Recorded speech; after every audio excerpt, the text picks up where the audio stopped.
Okay.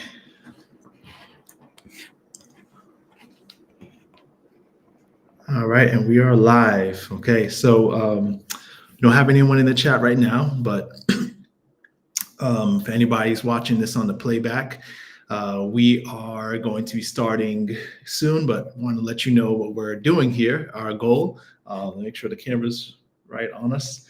Our goal is to promote plant-based diet and particularly whole food plant-based diet because it's done so much for us personally. My wife, if you're not familiar with her story, had type 2 diabetes, suffered for 8 years with many of its complications, and has finally learned to master diabetes, or as we call it, experience a diabetes 180. Hence the name of the company we started together, and because of that, we all as a family have been blessed.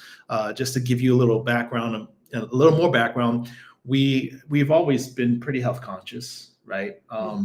Vegans, or if not vegetarians, for most of our marriage. And we've been together quite a long time. But you'll learn from this Q&A that you can be vegan and unhealthy. Yeah. Right. That's probably the theme of this whole story. Yeah. Getting plant-based right. You can't assume that everyone's going to get plant-based diets right, because we know you can be a vegan, a vegetarian, and still end up like my wife with diabetes, and many thousands, if not millions out there still struggling with chronic diseases, even though they're eating healthy. So we want to kind of answer questions that people commonly have about diabetes. About plant-based diets. We're not talking about specifically diabetes today. In order to make sure that we're doing it right, because when it comes down to it, it's about health is important. Yes. Right. Some people are plant-based or into the plant-based because of environmental or social issues. That's not the discussion or our reason specifically. Our specific reason is for health. Right. Yeah. So that's what we're going to be talking about. Anything else you want to add there? While I get this, make sure I got the chat open. I just agree. You just agree. Yes. All right. So Allison's jumped on. Hey, Allison, how you doing? Thanks for joining in. Let me just let you know that I'm gonna try my best to look at chats as they come.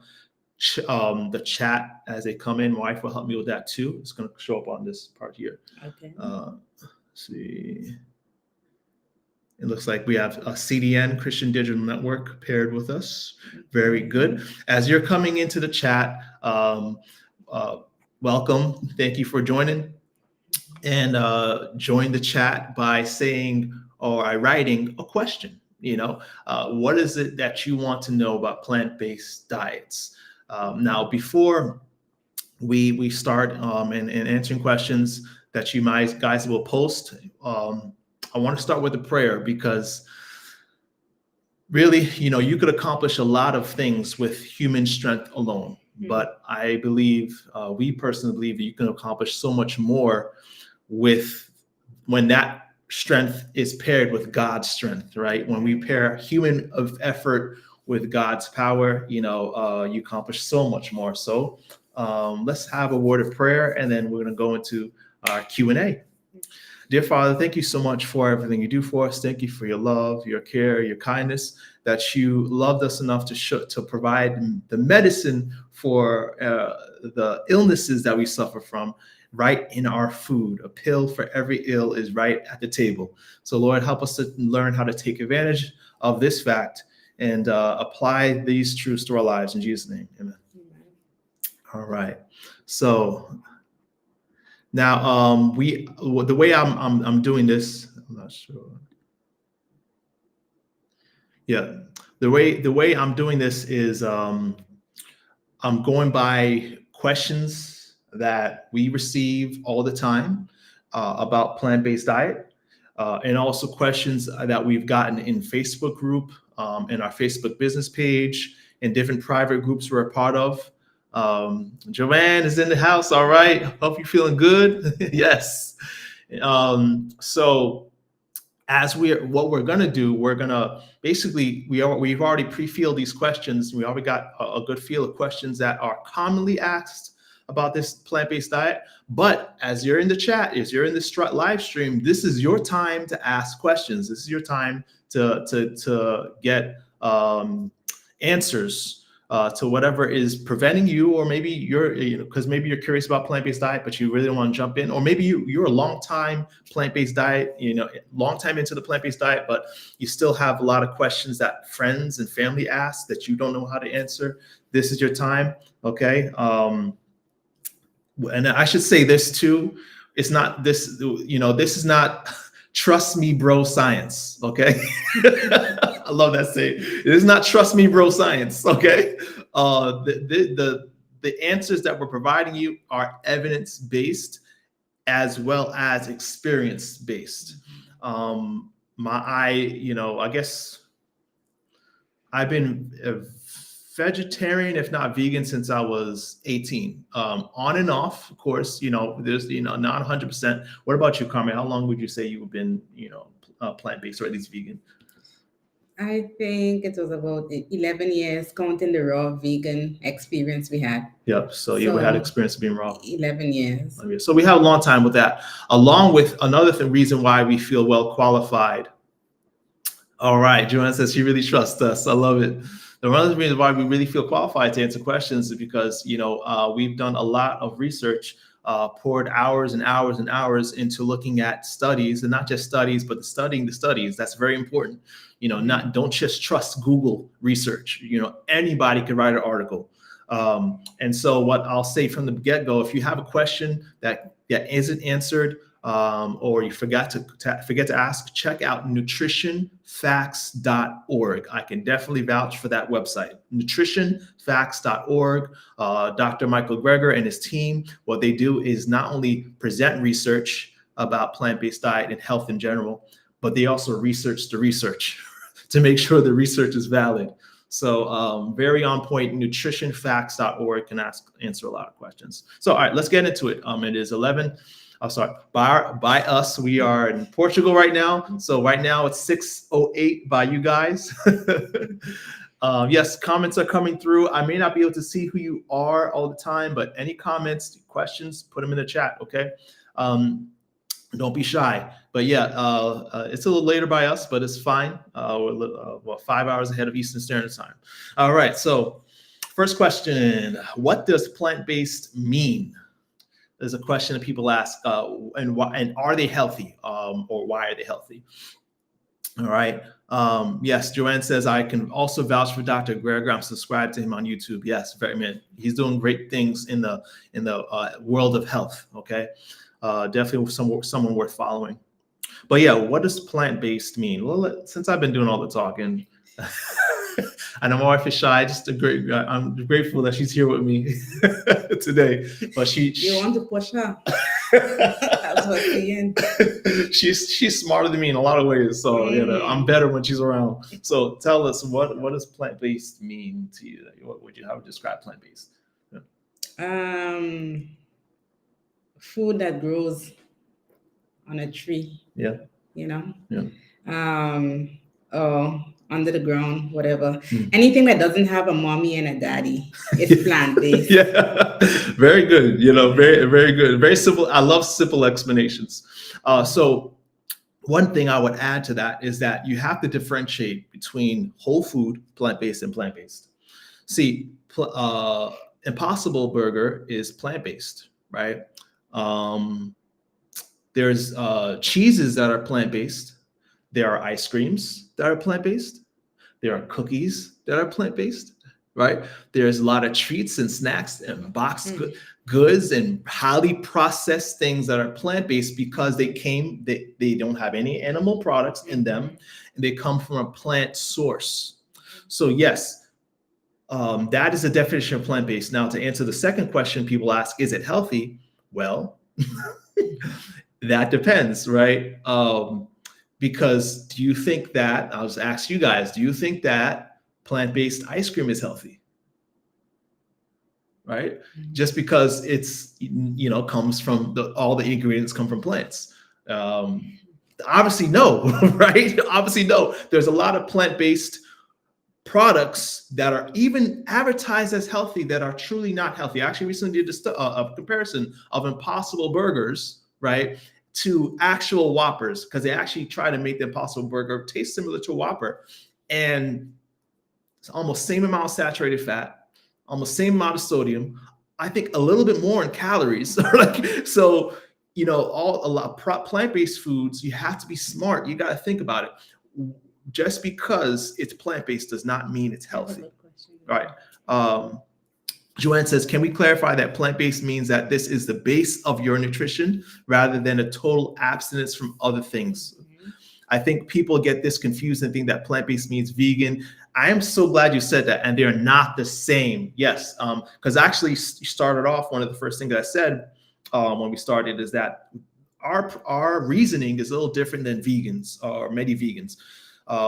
Many vegans are socially, environmentally making a decision to abstain from animal products or animal byproducts because of their social beliefs, right? They don't want to harm the planet. They don't want to harm animals. We're looking at a purely health perspective.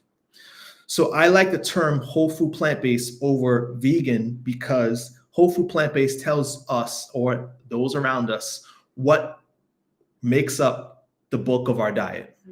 It does not mean that I can never eat chicken, right?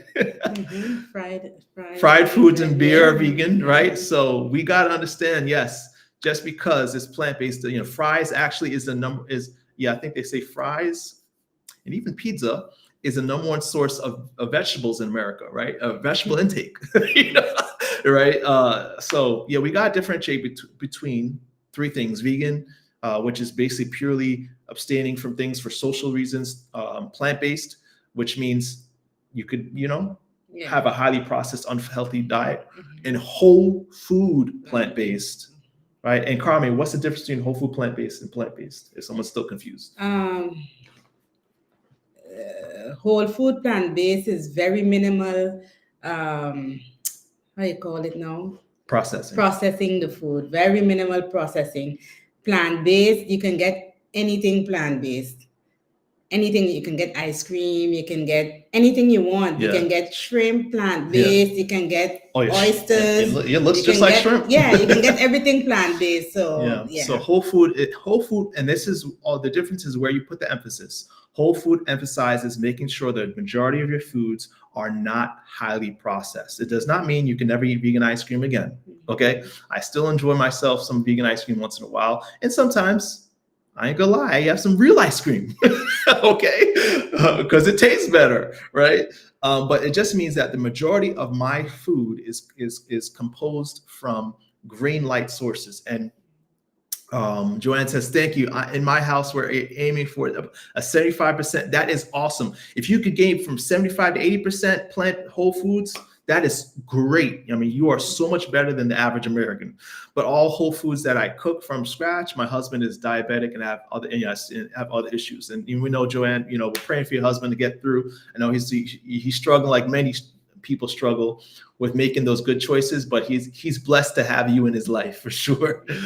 That's a health warrior right there, Joanne.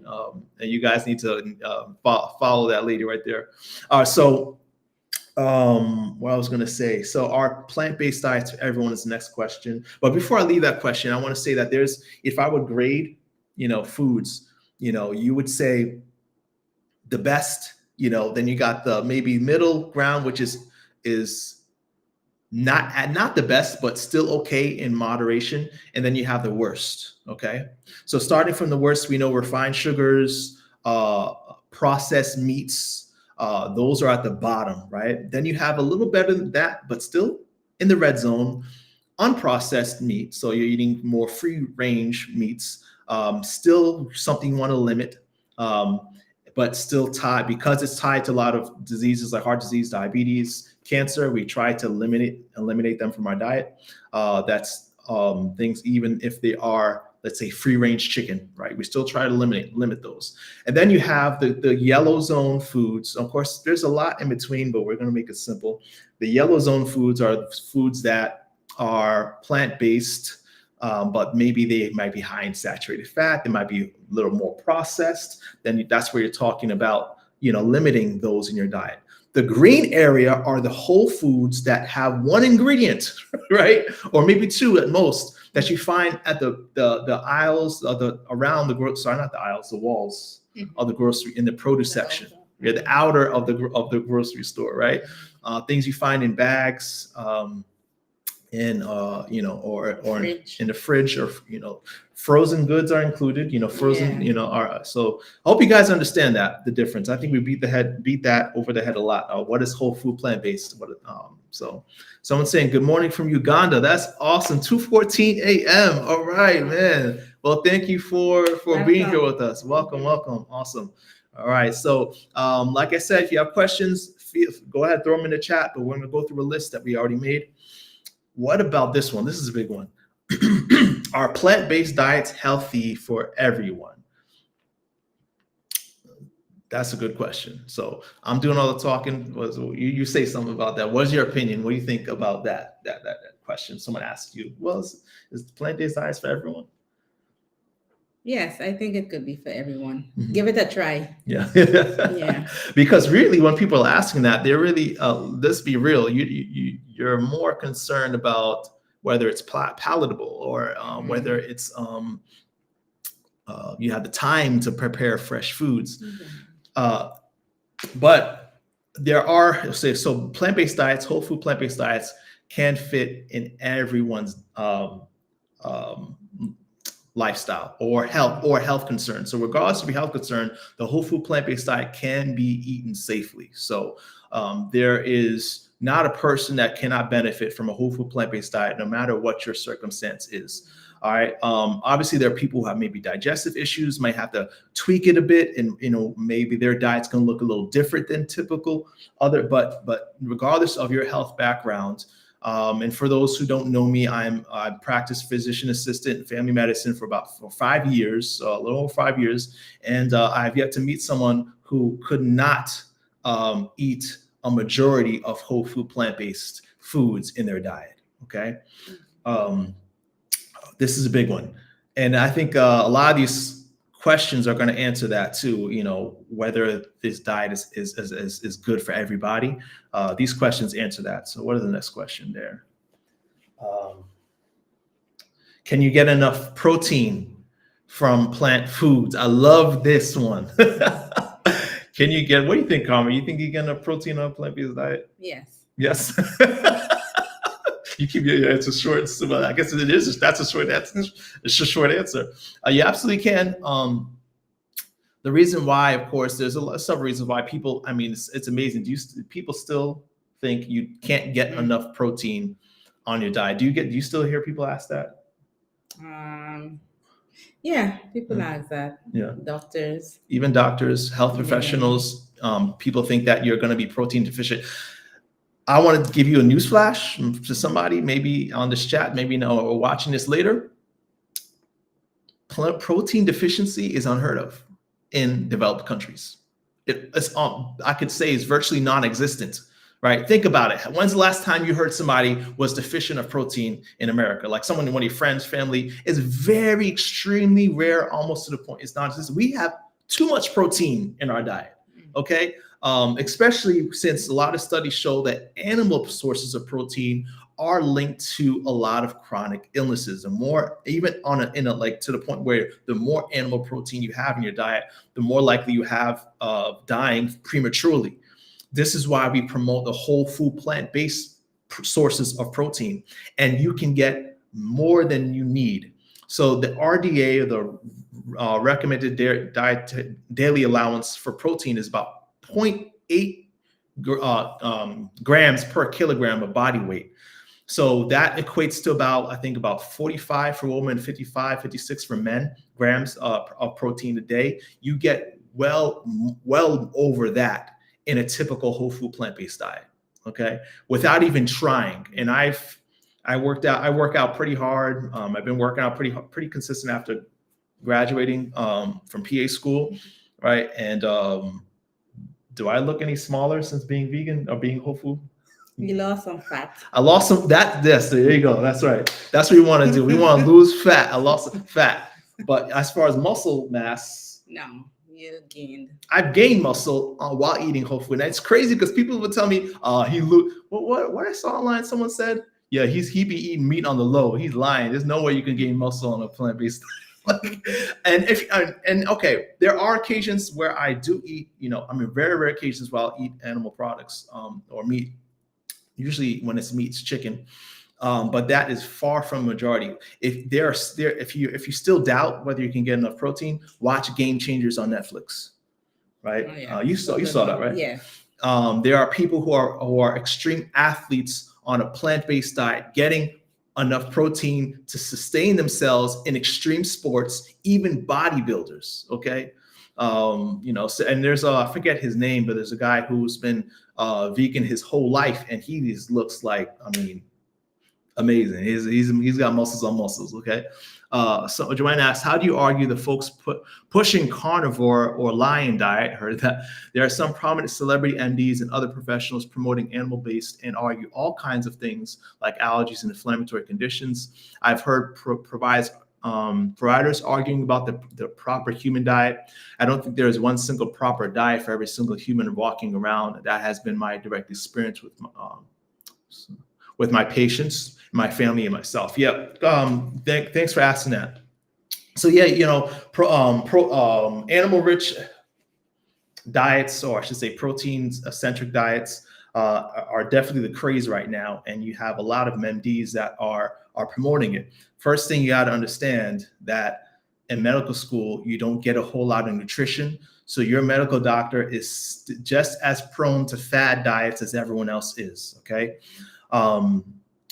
Now that being said, if you're going on a diet that's for like keto or low carb, one thing that is good about those diets is that it automatically excludes refined sugars. So there's a lot of refined sugars that you're not going to get in your diet, and you'll experience some of the great short-term benefits of that. So Carmen, you've experienced that. You can speak to that, right? Yes. Yeah. Yes. What's your experience? My experience with that is at least for now, I can't eat sweet things. I don't like sugar at all. Even if I try, I can't even sit down and enjoy something that has refined sugar. So it really, I think that was the greatest benefit of being on a keto for a few years was killing my sugar addiction. And of course, my A1C came down, but the diet wasn't a diet that I could have sustained on for a long time. It was just too much. And why do you say that though? Because I liked fruit and, as we call it, ground food. Yeah. And I couldn't have any of that. And after 4 years, it was just, I guess, got tired of that, not talking about the fatty liver that I developed. Well, talk about that, because that's important though. Yeah. Are there, because we want to know, are there risks to that diet? Yeah. I mean, people don't know that there are risks. They eat so bad that they don't realize just by these little slight changes the keto diet gives you, you get so much energy that you feel like the diet is so great, and they forget to go and do the blood work. And they are high on the energy and how much more they can do, and they forget to go and check the blood work. And when you check a blood work, you're really going to see how, detrimental this diet is to you. Yeah. And this is I should say reinforced or backed by nutritional studies. A diet that is animal centric is linked to a lot of chronic diseases, because of course those diets very often are higher in saturated fat content, cholesterol, LDL tends to go up while on these diets, which we know is one of the primary markers of heart attacks, strokes, heart disease. So just go. I have to go with the science. Everyone has to go with what they believe, and what they feel is best for them. But for me, I can only speak on what I know is backed by science. And that's why I point all my patients, clients, family, friends, whoever has a pulse to eat more whole food, plant-based than what's popular today, which is, low carb and keto. Okay. Yeah, great question. Thank you. Ooh, you're definitely gonna answer that one, but I think I could take this one. All right. So, yeah, so you answered that one, right? Okay. And these two. Okay. Yeah, but anyway, this next question is important. Do I need to take supplements on a plant-based diet? So do I need to supplement, because of deficiencies? So we hear a lot of people talk about being on a plant-based diet leading to deficiencies, nutritional deficiencies. And I'm sure you guys have, sorry, you guys have heard of it. If you guys want to mention maybe some things you've heard that vegans or plant-based diet, people who are on plant-based diets are deficient in, you can definitely let us know in the chat. But I know for sure, thinking off the head, there's several nutrients that people are worried about when it comes to plant-based diet eating. I'll cover those. So first off, yes, there is something you need to supplement, or actually two things you need to supplement when you're on a plant-based diet. Number one is B12. B12 is really important to supplement with. And then vitamin D. Why B12 and vitamin D? Because those are the only vitamins that are basically not present in plants. So if you look at all plant-based foods, there's two vitamins that you won't find. That's vitamin D and vitamin B12. That's because vitamin D is produced within animals and humans through direct contact with the sun on our skin. Vitamin B12 is produced by microbes, present in the soil. So, obviously vitamin D, we don't get enough sun. This is something that everyone doesn't get enough of. So guess what? Whether you're a meat eater, a carnivore, keto, low carb, you need vitamin D too. Okay. So plant-based diets don't provide it any more than any other diet. And B12, vitamin B12 is important to supplement as a plant-based diet when you're on a plant-based diet, because you're not getting it from meat. If you think about it, the meat or the cow, the only reason why he's got B12 in him is because he got it from foraging or eating in the ground. Actually, that's not very true, is it? Because the cows are raised in factories on corn. Yeah. Right? So you know where the cow got his B12? From supplements. That actually is true. You could look it up. The number one, market for B12 supplements is cattle, is livestock. So even those who are eating meat are only getting B12 from supplements, but the supplements are given to the animals to eat. So as a plant-based diet eater, I recommend skip the second source and go primary to the supplement. Okay.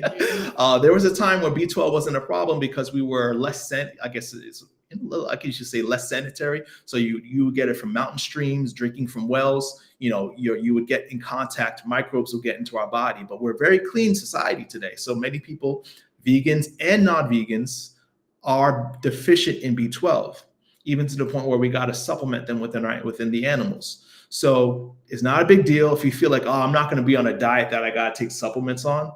Well, guess what, bro? Even those who are not vegan tend to need, it might do them good to supplement. And because one way or the other, you are supplementing it from, the animals that are taking those supplements. So, but even that being said, there's, it's still rare to be deficient in B12, So it's not something that's common, but you should take it serious, because B12 deficiencies can be fatal, if not lead you to life-altering side effects, long-term side effects. All right. Don't forget that. So Joanne says, don't forget that B12 should be methylcobalamin form, as this is the most bioavailable, and D should be D3, and also K2, again, to improve uptake and prevent calcium from being directed to tendons and muscles, which unfortunately is common among folks with diabetes in the form of frozen shoulder and plaques in the heart. I told you guys, follow Joanne. She got some good medical knowledge. Okay, so yes. Now, okay, that actually directs my attention to dosing. How much B12 to dose. So current RDA is a recommended allowance is 2.4 micrograms a day. So you look at supplements, and most of them range from 50 to 1,000 micrograms in a pill form. So you can get probably 200, 250 is going to be way more than you need, but just enough. So if you're going to look for a supplement, 200, 250 micrograms a day is fine. If you're taking a pill that's more than that, let's say 1,000 micrograms, maybe take it every other day. Because the reason why it's higher dosing than needed is because you don't really digest, absorb as much from these supplement forms. So hope I answered that well. So yeah, there's other nutrients that people are worried about. Iron, you don't need to worry about iron more than non-vegans do, because yes, it could be a problem if you're someone who has heavy menstruation. You might need iron supplements just as much as a non-vegan would. Okay. But studies show the iron that you receive from plant-based sources actually is a safer source of iron. So heme iron actually is tied to not just diabetes, but also many other chronic diseases. That heme iron is what you find in animal sources of iron, animal product sources of iron. You don't find in plant sources of iron. So iron is actually, a safer source of iron is on a plant-based diet anyway. And there's actually studies that show that we have too much iron often, which can cause chronic diseases in a typical, developed country. So what's another supplement? I want to make sure I cover all of them. Iodine. So iodine is another thing people worry about, because iodine is something that you find that's supplemented in milk and dairy products. So how do we get our iodine? My wife takes care of this pretty good. Yeah. Kelp powder. Yeah. So kelp powder, seaweed. So any plants from the sea, so if you're eating meat, you're going to get it from seafoods. But iodine, of course, iodized salt, you can get iodine from that, but you don't have to worry about it as long as you're making sure that you're getting it from other sources. Iodine. What's another nutrient people worry about? Iodine, iron. I'm gonna cover the ones. Calcium. Do you have to worry about calcium? No, you do not. This might be a newsflash for a lot of people, but calcium from milk actually there's been a lot of field studies to show that it prevents fractures. The very reason why we need calcium, because the galactose, the milk sugar actually can have harmful effects when it comes to bone health. So it is safer to get it from plant-based sources, at least when you talk about calcium. And calcium supplements are not necessary. There's actually more risk when you take a lot of risks when you're taking calcium in supplement form that are not worth the minor possible benefits. And there's studies that show there's they're not even beneficial. All right. So Joanne, thank you for joining us. And another question or a statement, I think, isn't it interesting that folks are told they are deficient in a nutrient and given a prescription and then told not to eat plants that contain that said nutrient? Yeah. Thank you, girl. Yeah. Like, K1 from dark veggies, like kale and sweet potatoes or potassium, right? So, absolutely. It's funny. And, it's funny also because so many people are worried about deficiencies, but what's really the problem in today's society? We have excess. We have too much, in our. But deficiencies is not something you need to worry about on a plant-based diet. Okay, just make sure you're supplementing with B12. Vitamin D is also a good idea especially if you're not spending a lot of time in the sun. All right. Yeah, you take that next one, because she's the one that prepares meals. What do I eat? I get this question. So what do I eat? Or you want me to just eat vegetables all day? So So this is the chef in the house. So yeah. Well, we eat vegetables and fruits. Mm-hmm. A lot of that. Yeah. A lot of it. Yeah. And I try to make the food appealing or make it resemble what we used to eat, especially for the kids. But that's basically what we eat. I just do my grocery shopping in the produce section, and then I get greens, nuts, and seeds, and that is what I use to cook. Yeah. So and we're not bored with these meals. She often looks online and finds recipes. How do you find your recipes? I like to use Pinterest for my recipes, especially like when I feel like I want to eat something, a different taste other than, I have a lot of seasonings, but sometimes I only gravitate to a few of them. So this week I've been doing Moroccan recipes, and it is so amazing to put cinnamon in my rice. I didn't even know how that was going to taste, but using other recipes from different countries really gives you an idea how you can put these spices together. Yep. And of course, we have a collection of recipes in a Meal Garden app. So that we're adding to. Anytime we do a recipe that is good, we add it. In our YouTube channel, we show new recipes every week. So if you're stuck on what to eat, definitely check those out. Oh, so yeah, Joanne asked you make on bread. You know what? We used to. Yeah, when I was in the States, the last I bought wheat berries and I ground them down. And I made my flatbread from them. It was very good. I didn't have a spike using the wheat berries. But since I moved here, I didn't have a chance to start looking into wheat berries yet. But what do you do instead is, I guess, your baked oatmeal, baked oatmeal or flatbread I make from oats and garbanzos, chickpeas. That's pretty good too. But it's, to me, anything in the kitchen is too long for me. So I scrap that because I'm standing up there drying them. That might answer a good question. So when you're eating a plant-based diet, does that mean you got to slave hours and hours in the kitchen now? Can you, if you're a person that's really busy, can you be on a whole food plant-based diet? You can be, but you need to make food to last for a few days, and don't look for recipes that's going to take too long. And I like to find one-pot recipes or anybody recipe that I see they have. Put this first, put that second, take this out. I just throw everything in the pot one time. And it comes out fine. I don't do all them steps because I don't have time for that. And I think we probably jumped questions like, how can I start eating plant-based? So that's a very good question. How can you start? It's, and Joanne says, that's awesome. I have a patient considering ordering their own wheat berries. Yep. And it's so good. You won't imagine how sweet the bread can taste. It had such a sweet taste to it, other than buying that GMO flour.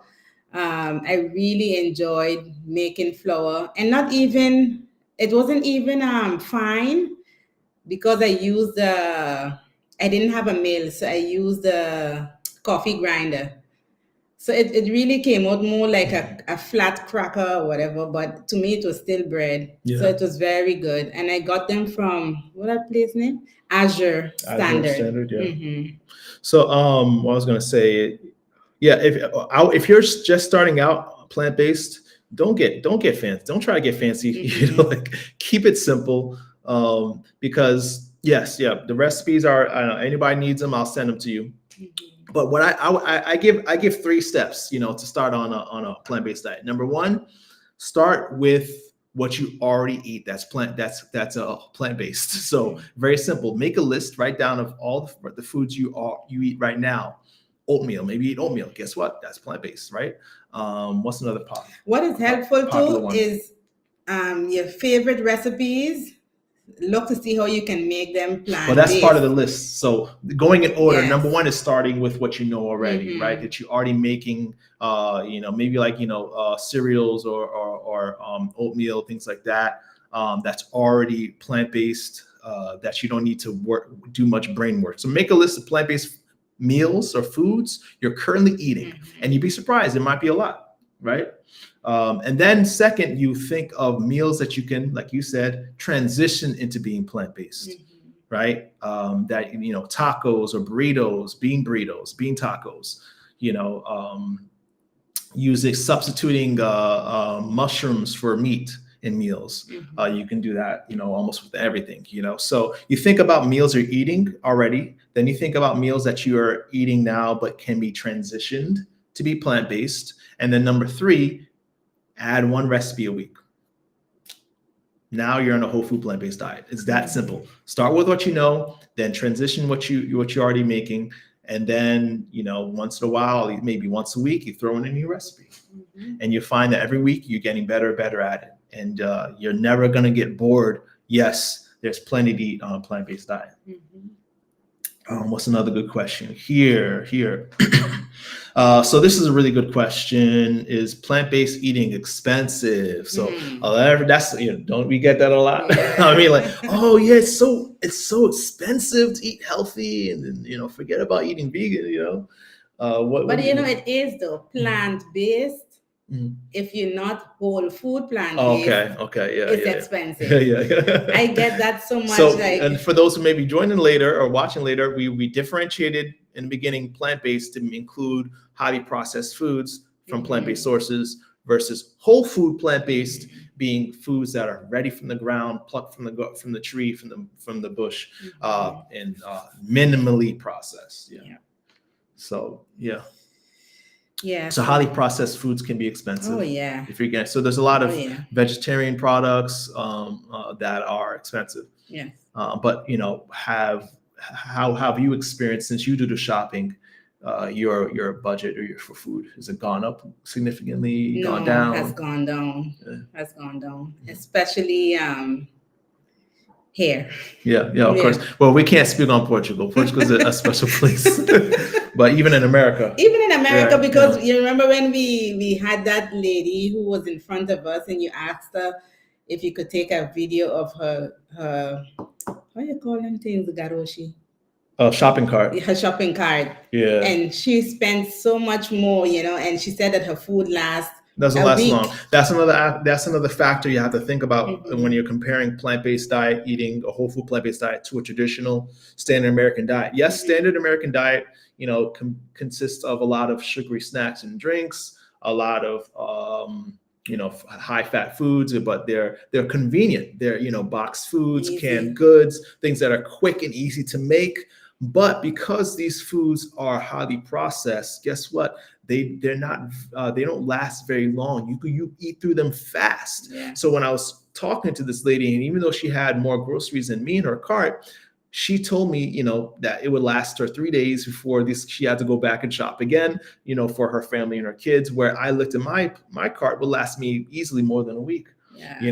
Because whole foods are filling and they last long. They're satiating, right? So you tend to, you can actually spend less money than foods that kind of burn through like anytime I go to the grocery store, I always look at the person ahead of me and to see all the processed stuff that they're buying, and I look at I listen to see how much they have to pay, because I can't go and look.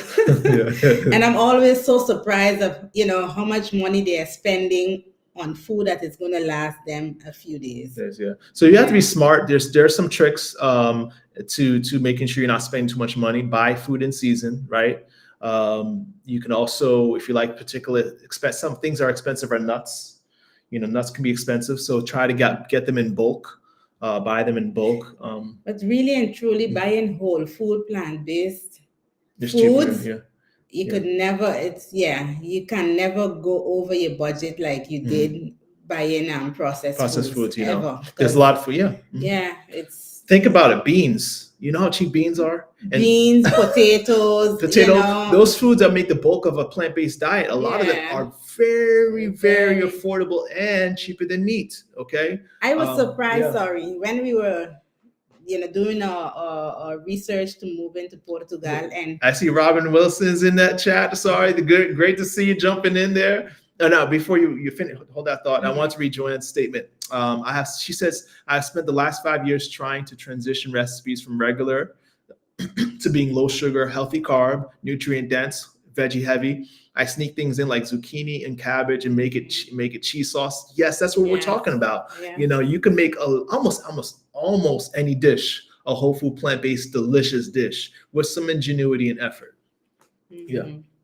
So yeah, when we were doing research, you remember, all these YouTubers would say, "Oh yeah, budget for food here, it's about 1,000 a month," and I'm like, how is the food so expensive in Portugal? Like, what is people buying? And that's including their eating out budget or whatever.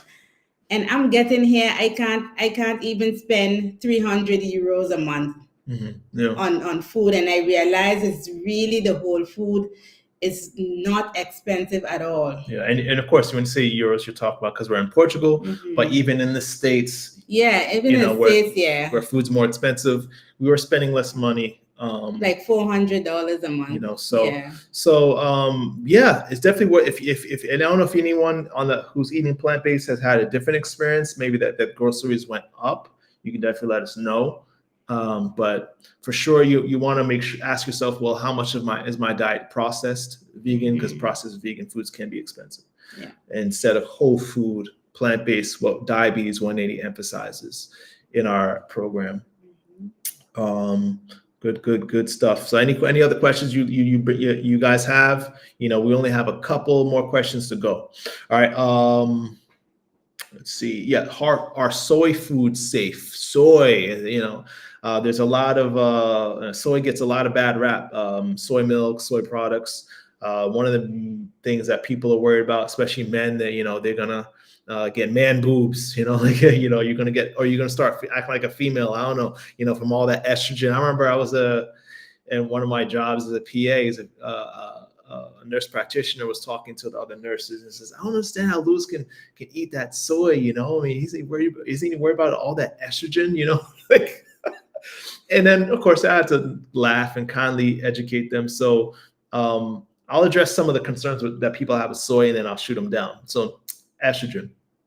You're worried about the plant estrogen. Why are you not worried about mammal estrogen from milk? What's closer to the estrogen produced by humans? The estrogen found in milk from a mammal, or the plant estrogen from a plant? Do you see milk eaters walking around with female breasts? Milk drinkers, sorry. Yeah, so no, it's crazy. It's funny, but the whole craze or fear of estrogen in soy actually was started by the milk company, because they knew that there's a lot of companies, there's milk companies that are out of business because of plant milk, right? So they knew when soy milk started coming on the scene, they had to scare people, and so they scared people thinking, you drink soy milk, you're gonna become feminine, or but never mind the science, the real science, that plant estrogen does not cause increase in, actually, and the opposite is true. It actually brings a balance if you have too much estrogen, because of how it competes for receptors. The plant estrogen actually can bring balance to hormone levels, right? A lot more than milk can. All right. So this is also why plant estrogen from soy is actually cancer preventing. Right. So it actually, there's studies that show that it prevents cancers like breast cancers and endometrial cancers. Oh, so someone said, Robin Wilson says, how do you remember me? Hi. Oh, so I just said, how do you remember me? Yeah. Of course I remember you. Yeah. So Robin's, so thank you so much for joining us, of course. And then Joanne says, hasn't it been found that children who drink tons of cow milk end up with endocrine issues? Yes. And one of the biggest concerns, there are studies that link developing type 1 diabetes with cow milk. Mm-hmm. And this is also an interesting thing. The American Dietetic Association says that no matter what age you are, you can be vegan. So there's a lot of parents that are worried about, giving the kids, making the kids vegan, or not giving them milk as adolescents or toddlers. But the health professionals now are agreeing that you can give your children plant-based milks, and actually you can actually just give them water.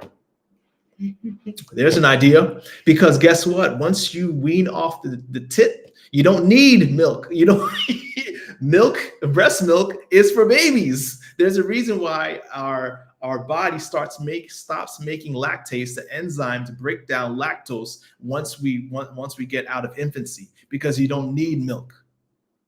There's a thought. Yeah. But anyway, soy milk, is it dangerous? Absolutely not. Lonnie, how you doing, man? Thanks for joining. But yeah, soy products get a bad rap because of estrogen. Another reason people worry about soy is the processing. They say, oh yeah, well, it's GMO, and you know, it's so modified, genetically modified, and it's unsafe, and it has all these toxins. But in this day and age, of course, if you could eat organic, great. If you could get some yourself organic soy, you know, great, but it's expensive. And studies organic, non-GMO, because it can be GMO and organic. Yeah, organic. Yeah, you can. So, but studies have shown, you know, these things have been tested. And again, we base all we say based on nutritional studies, and soy milk is safe even when it is the non-organic soy. Okay, there's no worry or a concern when it comes to toxin levels or anything like that. If you can afford organic, great. It's expensive, but you don't need to. Okay. So, you know, we covered estrogen. Another reason why people give soy a bad rap sometimes is because they're worried about CLB. All right. Thanks for joining in. She asked a question. Before I answer this, let me just finish my thought with the soy milk, because, you know, so soy milk, another reason people worry about it, you might find studies that talk about IGF-1. So insulin growth factor is something that if you have a whole lot of soy, it could be concerning. So insulin growth factor basically is a chemical compound that if we have excess of, can increase your risk of cancer. This is actually a problem with meat heavy diets or animal products. Animal products increases your IGF factor, and that's why these when I say animal products, I should say animal protein sources are linked to cancer in a lot of studies, because of, you know, increasing your exposure to IGF. So people worry about soy milk and saying that, well, soy protein, if you have a whole lot of that, can that increase your risk of cancer? If you're eating whole food, plant-based, no, absolutely no. You know, but of course, if you're drinking soy powders and protein bars that are made from soy, you know, of course, you can have too much of anything, and too much of anything can be bad for you. So don't go crazy with soy. Don't be, you know, like I used to, drinking soy milk, soy protein, because I thought I needed more protein. We already addressed that answer. You have enough protein in a whole food plant-based diet. Eat real food, and you don't have to worry about these things, you know, such as having too much of any one isolated ingredient or chemical compound that people tend to be worried about. So I hope I answered that question good. So CLB says, to be plant-based, you need to need to condition your mind. Right here, that's so true. So true. It's right. It's all mind over matter. Joanne says, soy itself isn't the problem. It's where the soy came from. Was it GMO? Was it sprayed with glyphosate? Yeah. So absolutely, you know. So, you know, it's really, that's another big problem. A lot of people worry about is like I said before, is whether or not GMO, where it's come from. You know, but that is the problem with a lot of our food products. I don't know why soy gets like the bad rap, like it's only soy, but it has been studied, and soy is still safe. Actually, soy, if you're thinking about a milk alternative, soy milk is actually nutrient rich. A lot more nutrient rich than other plant milks. So if you're going to have a plant milk, you know, you don't have to have soy milk. Don't worry about it. But, you know, and then of course, we're not talking about tofu and edamame. All those things have been shown to be healthy for us. Cancer preventing, decreasing inflammation, lowering blood pressure, improving diabetes. Helping prevention of heart disease. All these things are benefits of soy, you know, that studies have shown, whether you're talking about soy milk or tofu or whatever the product of whatever the product of the soy is good. All right. Okay. Yeah. Same thing with wheat, rice, and corn. Right. So, you know, now we all, you know, so obviously, like I said, if you really want to be the epitome of health, eat organic. if you can afford it, but we can't all. And Joanne says, "Oh, you just reminded me. I have edamame in the freezer. I'm going to cook that right now." That's right. You get on that right when the call is over. Right. All right. We've been on for almost an hour now, and I think we covered most of the questions except for one. Did I miss anything? Yeah, the meat. I talked about calcium. Yeah, I talked about calcium. So if you guys if you guys are jumping in late, definitely rewind and watch this on the playback. We cover some good stuff. But there's one question I can't leave off. So someone has asked, meat alternatives. Do we have to worry about, is meat alternatives okay? So if you're a person that's transitioning into a plant-based diet, the hardest thing usually is meat. I would say probably next to cheese, right? So you could even say, is cheese alternatives good? So, and you seem like you said, you had an opinion on that, right? I think if you're just transitioning, go for it. Okay. Spend your money, buy all of them, eat them, and as the more whole food foods you eat, you're gonna get a less taste for these processed stuff, because we had them all. We tried them all, throughout the years, and now I have such an aversion to them. I don't want to see anything in a can or that was made in a factory, in a lab, because all them things made in a lab. So yeah, and even now we once in a while we'll enjoy some veggie meats or something like that. But it will be outside of the house. We don't buy them for convenience. Yes, so if you're traveling and that's the best thing you can have, then yeah, definitely. But I truly do not enjoy eating out anymore. I really don't enjoy it. So yeah, when you say eating out, you mean eating out anywhere or at a restaurant, even if it's a vegan restaurant, because I've gotten so accustomed to oil in my food. Oil, yeah, that's another thing we haven't addressed. We don't eat oil. Yeah. We're very rarely. We cook with water or vegetable broth. That's not a question anyone's asked, but there are benefits to cooking without oil, and a lot of benefits that's probably can be a whole nother live. But to answer the question more specifically, can meat alternatives be healthy? You can argue that it's healthier, so it's all relative, right? It can be healthier than real meats, especially processed meats, because it doesn't have the heme iron, it doesn't have the nitrates, it doesn't have the saturated fat, it doesn't have the cholesterol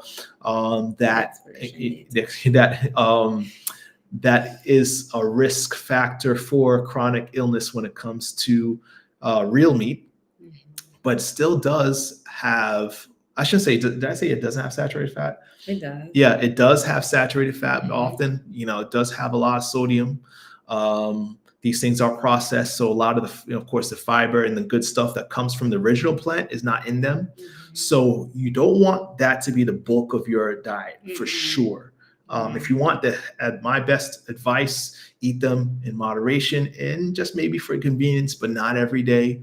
That's why you find a lot of people who are vegan and still overweight, still suffering from chronic diseases, because usually you look at what the vegans are eating, and we know we are Seventh-day Adventists. If you know what Seventh-day Adventists, we are very health conscious, but it's kind of funny. You go a lot of Seventh-day Adventists, and a lot of them are not, God bless you if you're struggling with weight. But a lot of them are struggling with weight and wondering why, because I'm a vegan. But we all were there. Yeah, we're all there, right? And you look at their plate and what they eat every day, and they're eating the saturated fat, rich, in the same boat. Foods. Like I said earlier, like I did a comparison, Impossible Whopper next to a real Whopper, and from the nutritional fact source I got, they have the same amount of fat.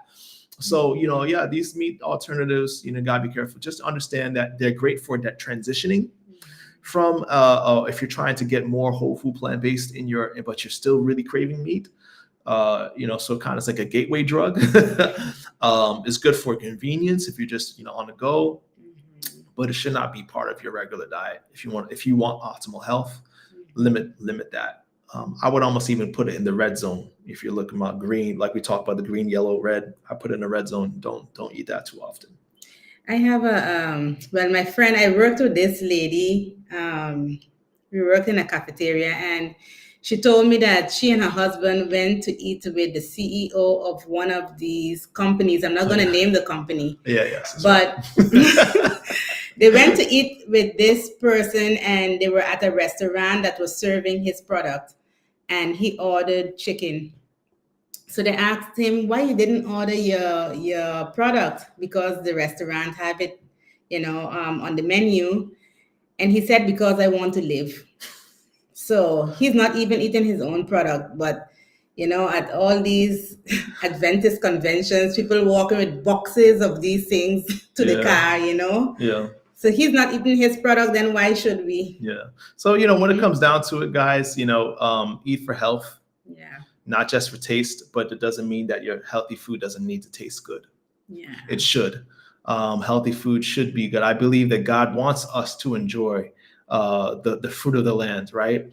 But he also says, in Exodus, that he did not intend these diseases to be put on us, right? A lot of these diseases that we suffer from are diseases of overconsumption. I think I can't remember the exact number, so I can't say it, but I know it's in the millions. There's millions of people who die every year from preventable diseases that could be prevented with the proper diet, a diet that consists of more whole food, plant-based sources. So let's start to, challenge ourselves this year. And if you think about the whole year is too much, just think about 1 week at a time, eating more real food that is medicine for the body, right? And limiting the fake stuff. Okay. So I hope I answered a good number of questions that are commonly asked about the plant-based diet. That was our goal. And I hope that you guys benefited from that. Of course, you know how to reach me, hopefully, but if not, my email is really easy. It's my name, Louis. I should probably write in the chat here, louis@louisburtis.com. If you ever want to email me questions, we run a diabetes reversing health coaching program with support of my wife, who was my first client. Yeah. So if you need help, if you need anyone, if you know anyone who needs assistance with diabetes, reach out to us. Okay. All right. Robin has a comment. So unless you're writing a comment as I speak, probably you could message me privately, because I don't want to run too much longer. However, yes, if you have questions, I'm always available on Facebook, through my email.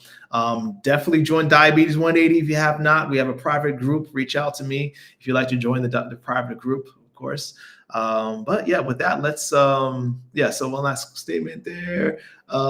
Joanne says, I hope everyone watching has a wonderful week and gives some plant-based recipes a try. Yes. All right. Let's close with a prayer, right? Dear Father, thank you so much for everything. Dear Forrest, thank you for just the promise that you've given, that you would not put the diseases of this world on us, your people, but you've given us a way to find health and treating our body as your temple. But we know it's not easy, Lord. It's hard because there's food deserts all around us, Lord. Sometimes it's just really hard to stay consistent in our health goals. But I know that you never give us more than we can bear, and you can make a way where there is no way. So Lord, please bless us all and help us towards that journey of health. In Jesus' name I pray. Amen. All right. Thanks so much. And I should close off by saying we're going to try to do another live in 2 weeks. I think with Joanne, right? That's right. Man, I'm so bad with dates, but I want to check the calendar. Your calendar right here. And Joanne, you tell me if you got the date for me. We're gonna try to do lives every 2 weeks about. Okay. So if it's gonna be in February 12th, that's what I thought I was gonna say, the 12th of February. All right. So definitely don't miss that. It's gonna be a good one, and we're gonna try to keep coming with these lives at least every 2 weeks. So we'll probably actually have a live before the 12th, right? Is that right? Because today is the 30th. Yeah. So next 2 weeks will be at the 12th. Actually, yeah, the 12th will be our next live. Yeah. All right. You have a good night. Thanks for joining in. Okay. Hey, Robin, we'll talk privately. Message me on Facebook. All right. You guys have a good night.